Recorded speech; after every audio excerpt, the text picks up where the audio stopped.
Hello everyone, welcome all of you in life's vision and direction. आशा करते हैं कि आप सभी अच्छे होंगे। आज हम आपसे कुछ शेयर करना चाहते हैं। जैसा कि हम सभी देख रहे हैं कि यह समय कुछ कठिन परिस्थितियों का है और हम सभी को इस परिस्थिति से गुजरना है, क्योंकि हम परिस्थिति को तो नहीं बदल सकते, परंतु खुद को उस परिस्थिति के अनुसार एडजस्ट ज़रूर कर सकते हैं और आने वाले समय में हम इस परिस्थिति से उभर जाएंगे, क्योंकि nothing is permanent, everything is temporary. जिस प्रकार हर ताले की चाबी होती है, ठीक उसी प्रकार हर समस्या का समाधान भी ज़रूर होता है।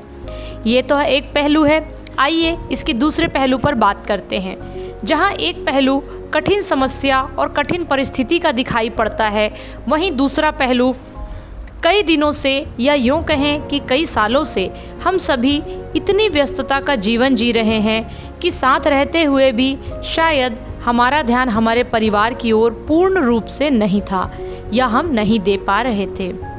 परंतु इस समय हम अपने परिवार के साथ हैं और जिन बातों की शिकायत हम अक्सर किया करते थे कि काम की वजह से हम अपने बच्चों को इतना समय नहीं दे पाते, अब हमारे पास समय ही समय है। इसलिए नकारात्मक पहलू को न देखते हुए हम सकारात्मक पहलू पे बात करेंगे। तो आइए शुरू करते हैं। आज हम 1 साल से लेकर 10 साल के बच्चों के विषय में आपसे बात करेंगे। सभी बच्चों की स्कूल मार्च 23 से बंद हो चुकी है। कुछ बच्चों की ऑनलाइन क्लासेस भी चल रही थी, अब वो भी बंद हैं। अब बच्चे पढ़ाई के अलावा और कुछ भी सीखने के इच्छुक होंगे, क्योंकि उनके पास भरपूर समय है। अब क्या हम बच्चों को वो सहायता दे पा रहे हैं जो सच में हमें उन्हें देनी चाहिए? सबसे महत्वपूर्ण पहलू को लेकर बात करते हैं, बच्चों का स्वभाव। आज के इस मॉडर्न युग में हम कितनी भी कोशिश कर लें, परंतु कहीं ना कहीं जो सही स्वभाव होना चाहिए वह हम नहीं देख पा रहे हैं। एक्चुअली ह्यूमन बीइंग में 2 प्रकार के स्वभाव होते हैं, पहला जेनेटिक और दूसरा एक्वायर्ड। सबसे पहले हम बात करते हैं जेनेटिक बिहेवियर के बारे में कि जेनेटिक बिहेवियर क्या होता है।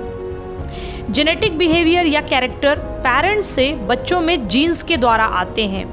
जीन्स एक प्रकार की हेरिडिटी सब्सटेंस होते हैं जो पेरेंट्स के गुणों को बच्चों में लाते हैं, जैसे चेहरे की बनावट, आँखों का रंग, बालों का रंग, और इसके अलावा कुछ ऐसे स्वभाव या गुण हैं जैसे रिजर्व रहना, फ्रैंक रहना, साय नेचर का होना। ये सारे गुण बच्चों में पेरेंट्स के द्वारा जेनेटिकली आते हैं।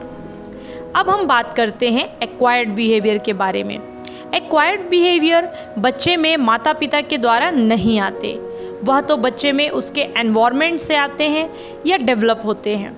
जैसे बच्चा अपने एनवायरनमेंट या अपने वातावरण में क्या देखता है, क्या सुनता है, या क्या पढ़ता है, या क्या सीखता है। बच्चे को बेसिकली 2 एनवायरनमेंट मिलते हैं, एक तो घर का और दूसरा स्कूल का। बच्चे जो कुछ देखते, सुनते और सीखते हैं, धीरे धीरे वो बातें उसके बिहेवियर को फॉर्म करने या बनाने में मदद करती है, और एक बार जो बिहेवियर बच्चे में फॉर्म हो गया उसे बदलना बहुत मुश्किल होता है। कहीं ना कहीं हमें ज़रूरत है कि हम यह देखें कि हमारा बच्चा क्या देख रहा है, क्या सुन रहा है और क्या सीख रहा है, और इनसे उसके बिहेवियर में क्या असर हो रहा है। तो आज हमने देखा कि इन दिनों में हमारे लिए सकारात्मक पहलू क्या है और बच्चे का बिहेवियर कैसे फॉर्म होता है।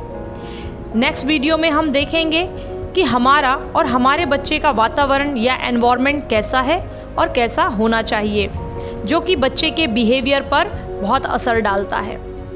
आई होप ये बातें आपको समझ आई होंगी, क्योंकि किसी बात को समझने से मनःस्थिति बदलती है और मनःस्थिति बदलने से परिस्थिति बदलती है। तो इसी विचार के साथ इस वीडियो में इतना ही। नेक्स्ट वीडियो में हम फिर मिलेंगे, और ये वीडियो अगर आपको पसंद आई हो तो लाइक, शेयर और सब्सक्राइब ज़रूर कीजिए, ताकि आपको ऐसे ही इन्फॉर्मेटिव वीडियोस के नोटिफिकेशन मिलते रहें। Till then, be safe, be happy and have a good time. God bless you.